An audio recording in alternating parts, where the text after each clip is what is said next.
Our next speaker is Ann Matheson. She works directly with youth engaged in this in sexual exploitation. She will be speaking on the Nordic model on commercial exploitation. Ow!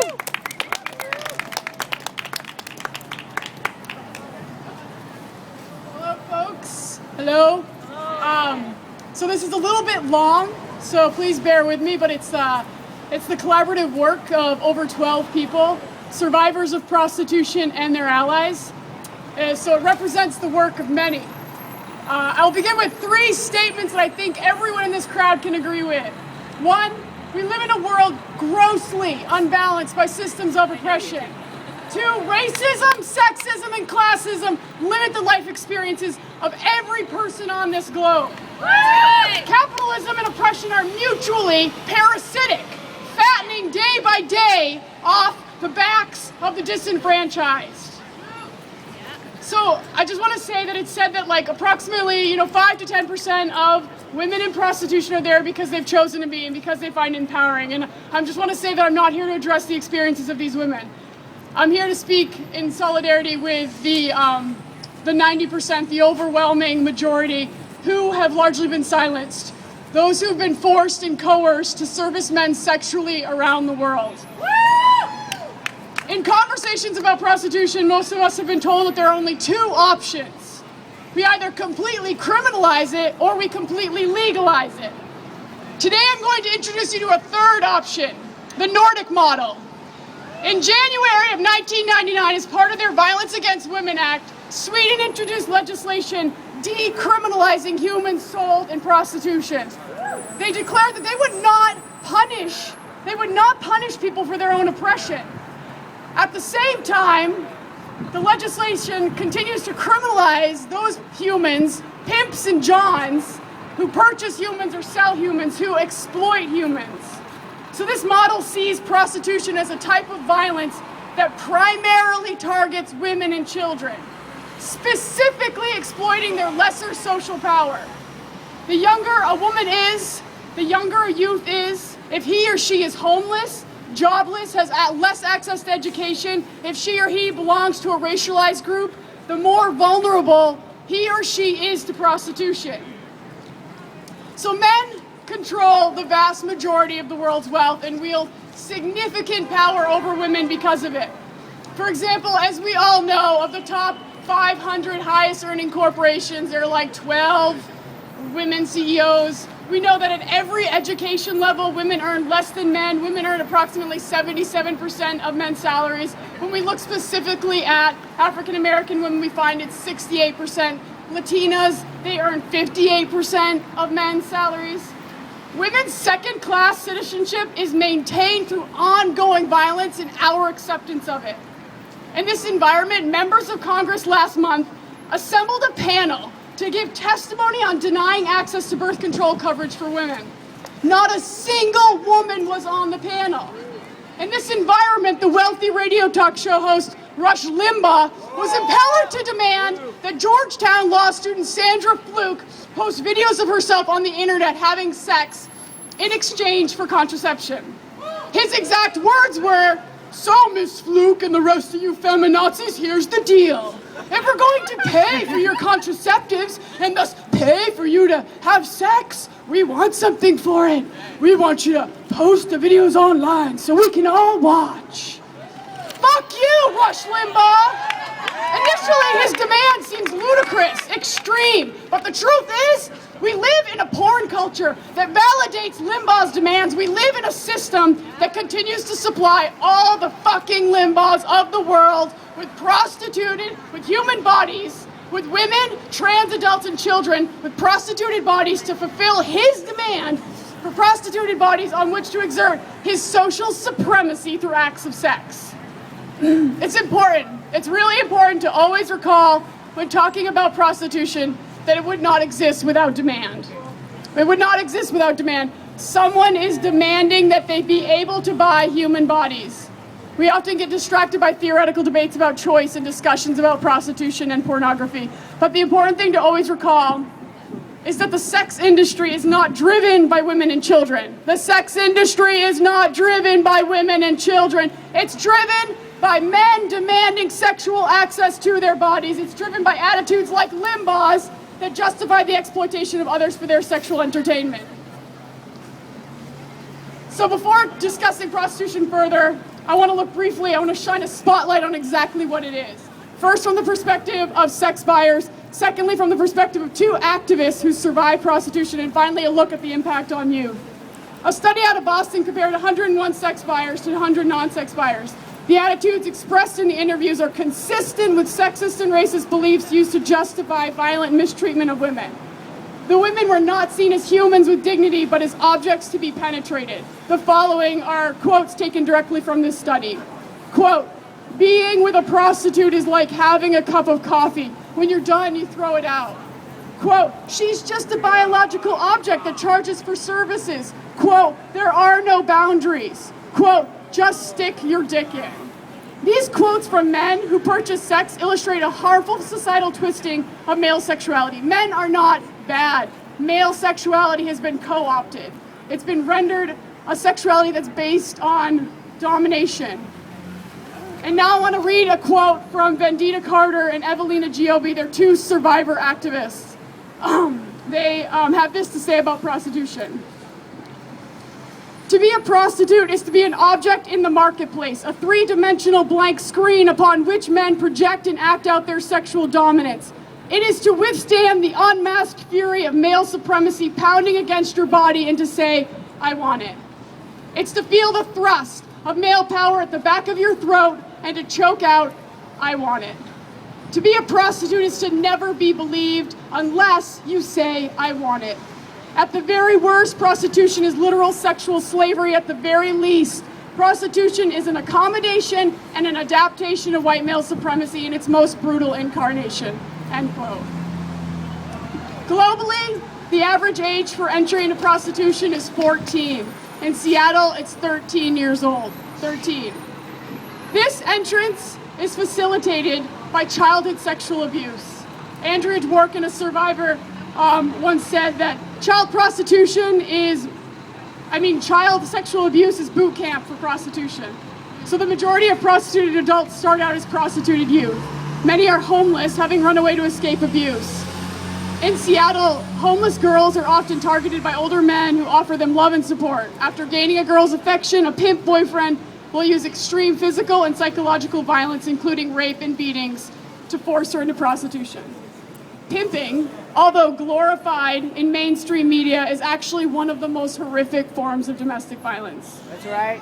Every year in Seattle, 300 to 800 children, this is from 2 studies, are sold multiple times to multiple buyers. It isn't a coincidence that young, poor women of color are disproportionately represented in prostitution.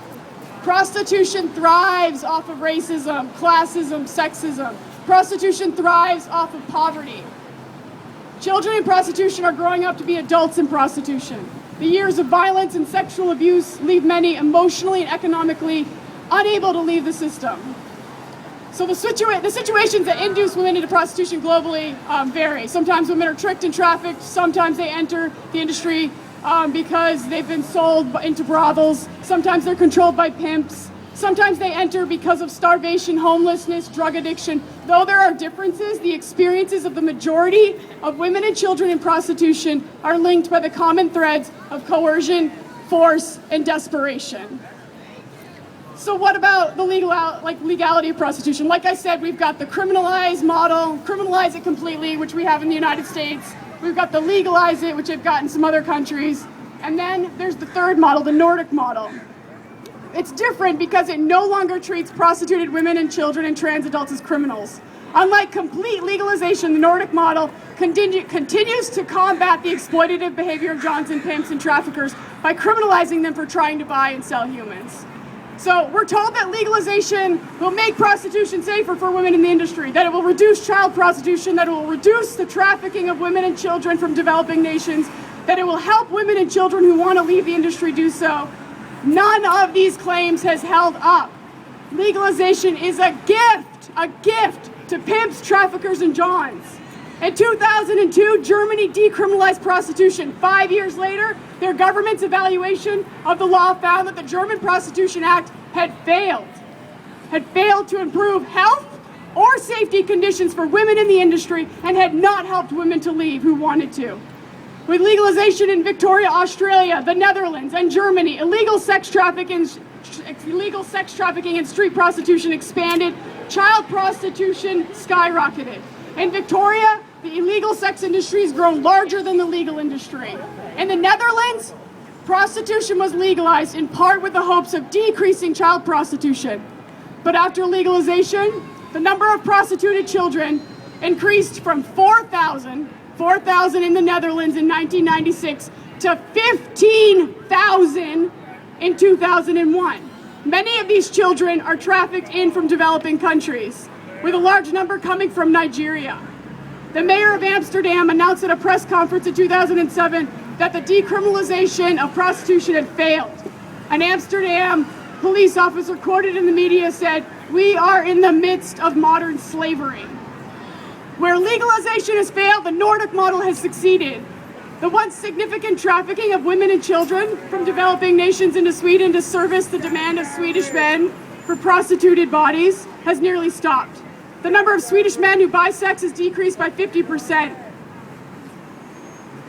The police estimate that the number of prostituted humans has dropped by 40%.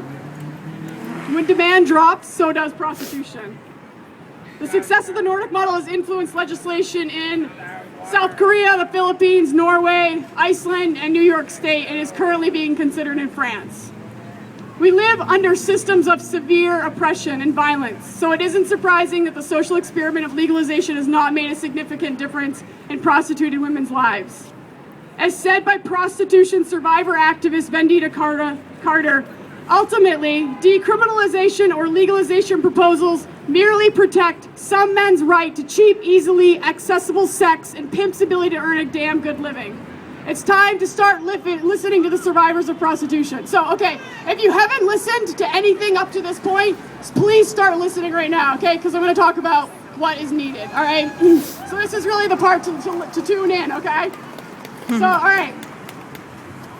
So those who know prostitution best, the survivors have said they do not want prostitution legalized. What they do ask for is a way out of prostitution. In a study with 130 people being prostituted in San Francisco, 88% of respondents stated they wanted to leave prostitution.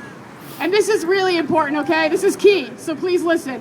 In a study with 475 people in prostitution from South Africa, Thailand, Turkey, the United States, and Zambia, 92% of respondents stated they wanted to leave prostitution immediately. They said what they needed was a home or a safe place. They said they needed job training and health care. This is what they're asking for. This is what people are wanting. Prostitution relies upon our generosity. We allow it to thrive. Like Sweden, it is time for us to declare a true commitment to gender equality and empowerment. The racist and sexist and classist attitudes underlying prostitution are incompatible with this commitment.